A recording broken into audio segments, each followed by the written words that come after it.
Hi there, in 4.4, we're going to look at factoring polynomials. Now we're going to split this up into 2 days. The first day is pretty much all about factoring. And so the first term, as it says, we're going to make sure we factor completely. And in order to factor completely, there are several ways for us to do that. The first one right here happens to be we could factor by grouping. So that's one possibility that we're going to be seeing throughout the lesson. And then also what we're also going to have to do as I scroll down are looking at some of these special factoring patterns. The first one is the sum of two cubes. And so some of this we've actually talked about already earlier on, I guess a few sections ago and throughout the school year. When it's the sum of two cubes, there's a specific pattern that you will see. Now, the only time you're able to use this is one, you have two terms, and there's a plus sign in between them. Now, what you'll notice is that with term A, you're able to take the cube root of it. And you could also take the cube root of the second term. The cube root of A to the third is A. The cube root of B to the third is B. And what ends up happening is with those values right here, you'll just stick it into the pattern. And it starts off as a binomial of A plus B. And then you've got yourself times, you take the A term, you square it, minus A times B plus B squared. So you'll just take whatever values you get when you take the cube root of the first and second term, and then just plug it in to what we have right there. Once again, your A plus B quantity times A squared minus AB plus B squared. And so if you look at the example that's given to us, okay, so, all right, in order for us to determine whether this is a sum of two cubes, is you got to think, well, can I take the cube root of 64x to the third? The cube root of 64 is 4. The cube root of x to the third is x. If I take the cube root of 1, then that's going to be 1. So then, right here, all they end up doing is let's plug things in. A plus b, so we got 4x plus 1. And then, after that, we've got ourselves parentheses 4x squared. Okay, so this part right here, this 16x squared, is taking 4x to the second power. 4 squared is 16, x squared is, or x to the second is x squared. Next up is minus 4ab. So we got 4 times 4x times 1, that's 4x, negative 4x. And then we take the 1, and then we go ahead and square it, and we're left with 1 squared. So we have the sum of two cubes. We also have the difference of two cubes, which is pretty much exactly the same thing. The difference is, well, in between we've got the minus sign. Okay, so there's the difference. After that, right here, take a look. We start, instead of a plus b, we have a minus b in the first binomial. And then in the trinomial, everything is going to be positive. Okay, a squared plus ab plus b squared. So let's take a look at the example. 27x to the third. Okay, if I could take the cube root of that, which I can, that gets us 3x. Okay, so the cube root of 27x to the third is 3 times x.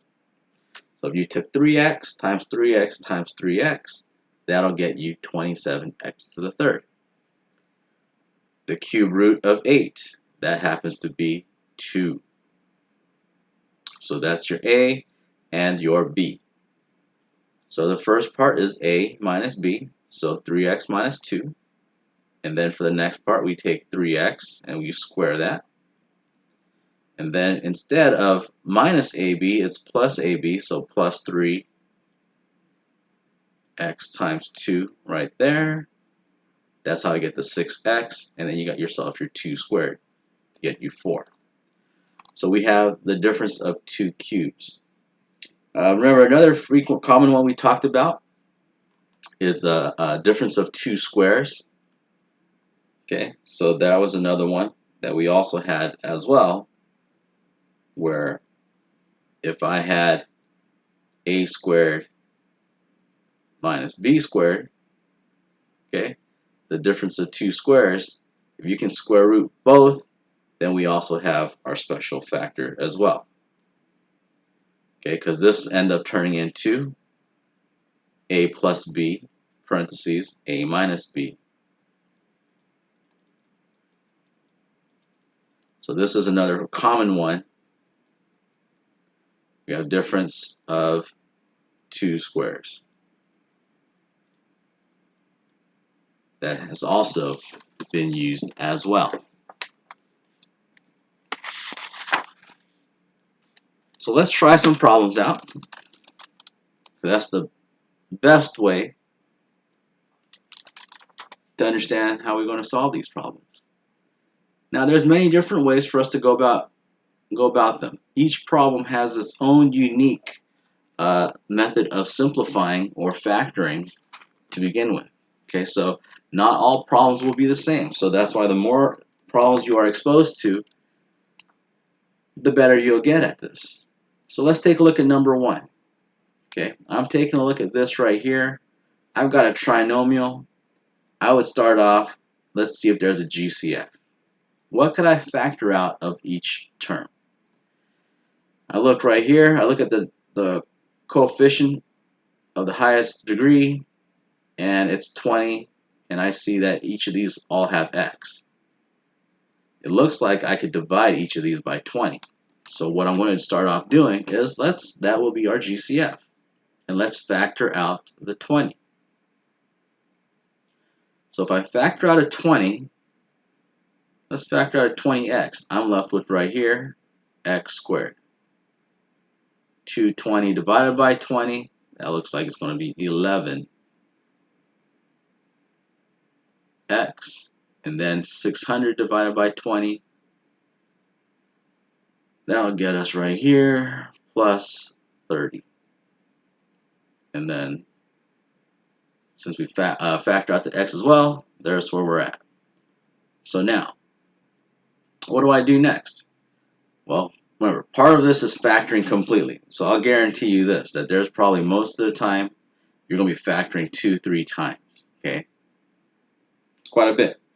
You're going to have to make sure you're sharp and stay on top of things. So right here, once again, what are factors of 30 that add up to the b term, which is negative 11? So that right there is going to be, hopefully you get, is negative 6 and negative 5. So to factor this completely, the 20x doesn't disappear, so we have to make sure we put that in front. And I'm going to put x minus 6 and x minus 5. And now we have factored completely. And remember, you're not setting this equal to 0. They're not asking you to solve. So this answer is actually going to be acceptable here. All right, let's go to number 2. Start off, all right, what can be factored out? Looks like right here, GCF, I could factor out an m. And I'm left with m to the 4th minus 81. Now, what can I do there? I've got a binomial. I've got a minus sign. I've learned right here, difference of 2 cubes. But can I take the cube root of m to the 4th and the cube root of 81? Is that possible? It's not. If I take the cube root of m to the 4th, it's not going to simplify that down into a nice term. But what was the other thing that I mentioned today? The very last one, difference of 2 squares. Can I take the square root of m to the 4th? I can. If I take the square root of m to the 4th, that's m squared. The rule here is this. If you're taking the square root of an exponent, you chop it in half. Okay? That's the easiest thing. Let me tell you that right now. Just you're going to divide it by 2. The reason being is if you remember that something to the a square root is the same thing as raising something to the 1/2 power. And when you raise a power to a power, you multiply. So 4 times 1/2 still gets you 2, or take that exponent, divide it by 2. Can you take the square root of 81? You sure can. The square root of 81 is 9. So let's start breaking this down. I've got m. Next up, difference of 2 squares.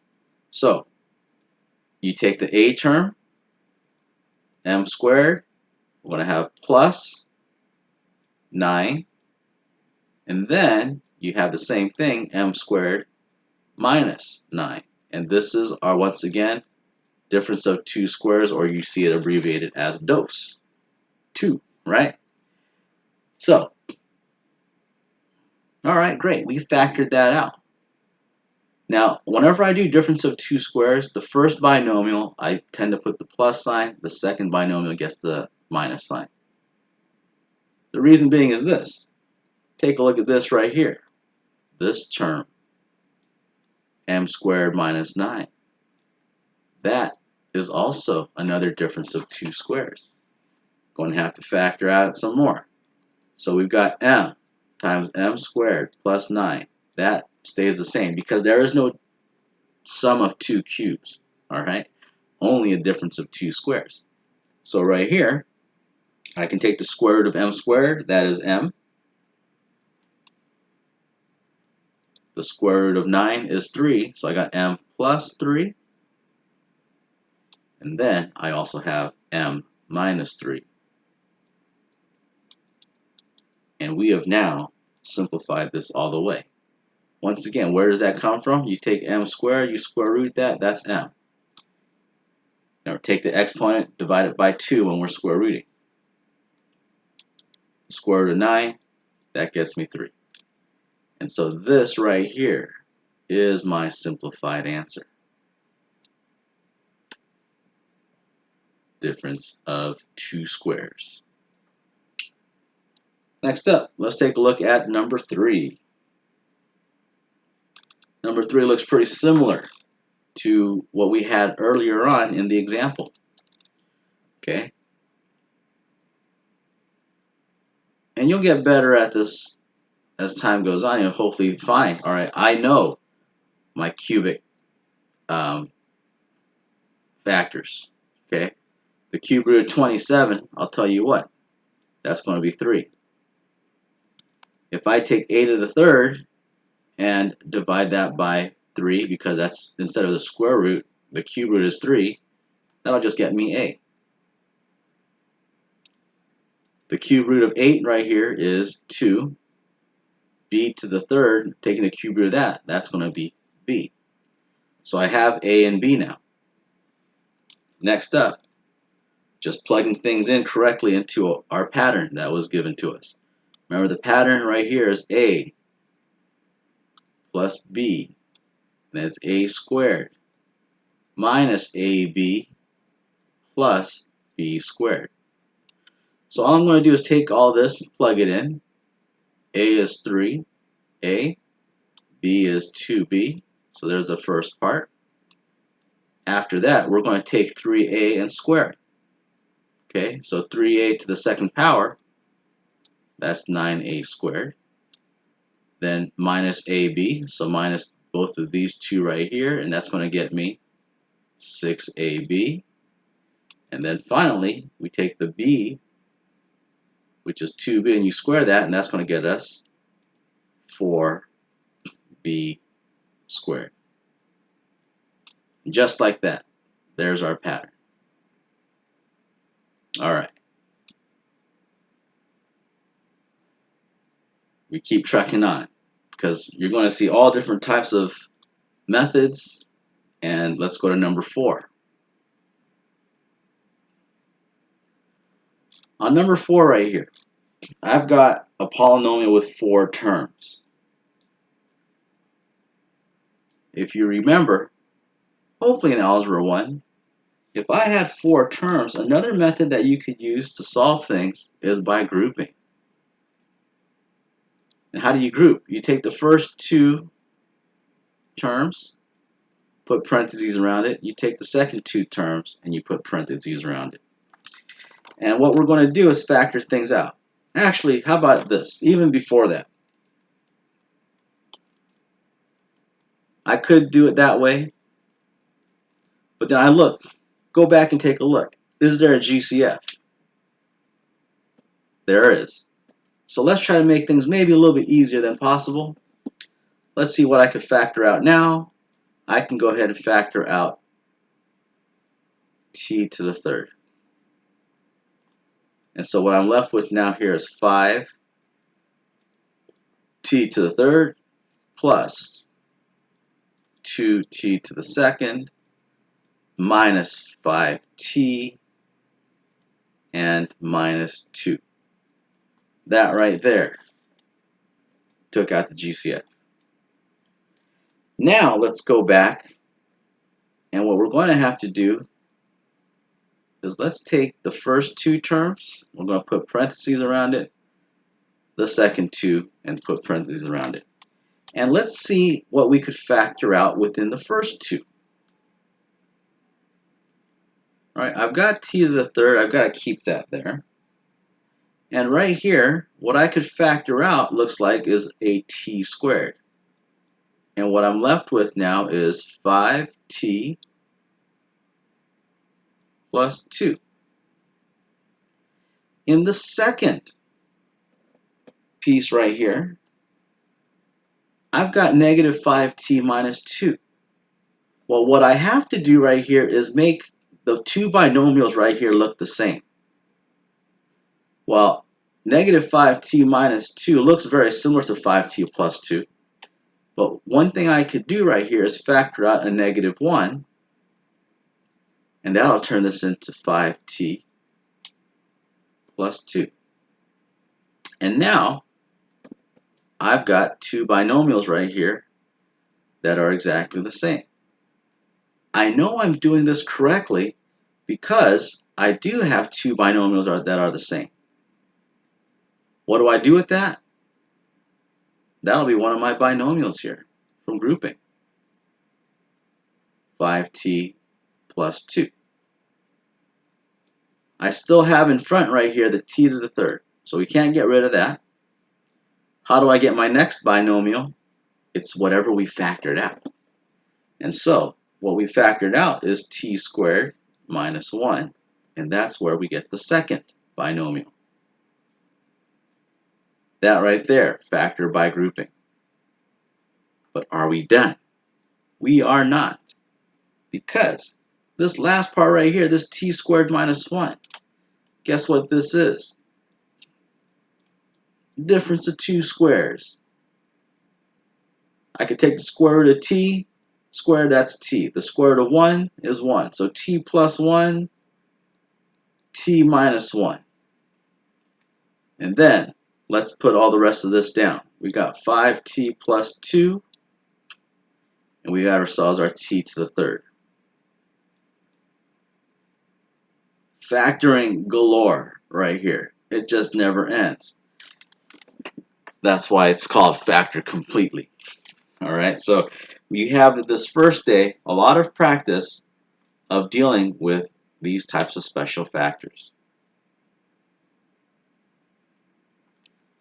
Let's take a look at next, number 4. I'll give you a chance to try and solve this one out. Maybe you might want to pause things. Try it out on your own before you take a look at my answer. This one right here is pretty similar to a regular factoring when you had a trinomial and y squared instead. Meaning, what are factors of negative 48 that add up to negative 13? That's what we got to try to figure out first. Are there any?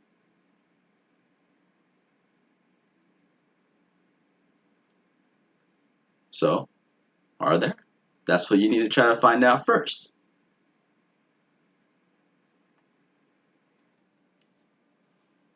So hopefully you figured out that if I have negative 16 and a positive 3, those would be my two factors. That gets me negative 48. That adds up to negative 13. All right, so now that we have that, first off, we have, how am I going to get y to the fourth? And think about that middle term, it's y squared. How about we have y squared and y squared, just like that. So we have y squared plus 3, and we have y squared minus 16. Now once again, I like to put the positive binomial first, because take a look at the second binomial. This right here. We've got our difference of squares. So we'll stay and write down y squared plus 3 to start off with.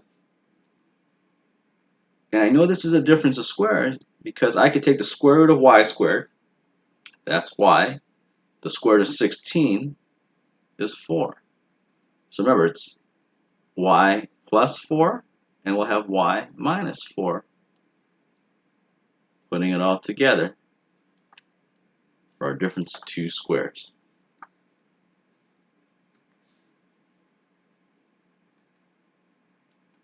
We'll take a look at one last example together.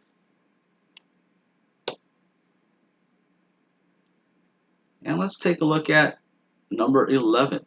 I'll have you try that one out.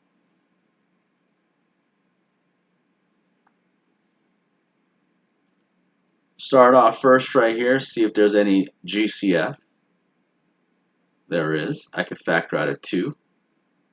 So I'll have 6x squared minus 11x minus 10. Now, this time in our trinomial, we've got an A term and a C term. So this is the one where we take a little bit more work, and we've got to do some little guessing and checking right here. I like to start off, all right, what are factors of 6? 3 and 2. Factors of negative 10 right here. How about we try 5 and 2? And once again, this will represent the cross multiplying, and that gets me 6. This gets me 10. And if I add these up or subtract them up, does it get me negative 11? It does not, because I can get either 4 or I can get 16 or negative 16. So we try it again. One of the things that you could do here is flip the order. So what will happen, let's put 2 up here and 5 down below, because now I've got 3 times 5 is 15, 2 times 2 is 4. Looks like I can get somehow negative 11. Now how can I do that? Well, looks like right here, this bottom, the 5, if that gets a negative, that turns this into negative 15. And negative 15 plus 4 gets us negative 11. So now we have our two binomials. So we have 2 to start off with. One of my binomials right here is going to be 3x plus 2. Remember, when I did the x right there and I showed that multiplying, that is actually multiplying the outer and inner if I were to FOIL my binomials.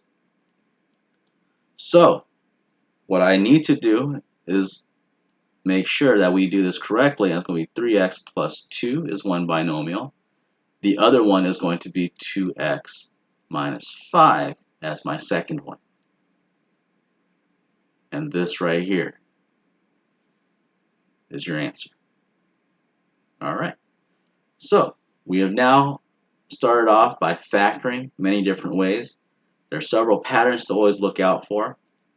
Make sure you remember difference of two squares, the sum of two cubes, and the difference of two cubes as well.